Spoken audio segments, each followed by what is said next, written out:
Welcome to NSTV news. నేను సౌజన్య. ముందుగా ముఖ్యాంశాలు.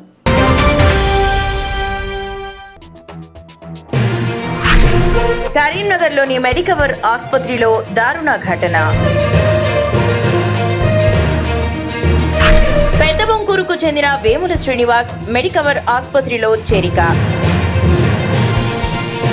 కిడ్నీ సమస్యతో ఆపరేషన్ సమయంలో మృతి.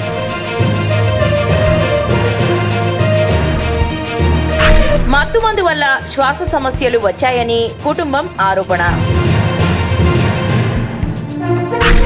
ఐసీయూకి తరలించిన తరువాత గుండెపోటుతో మరణం. ముందుగా గుండె సమస్యలు లేవని కుటుంబ సభ్యుల వాదన. హెల్త్ కార్డ్ ఉన్నప్పటికీ 30,000 రూపాయలు వసూలు చేశారని ఆరోపణ. వైద్య నిర్లక్ష్యమే కారణమని కుటుంబం ఆరోపణ.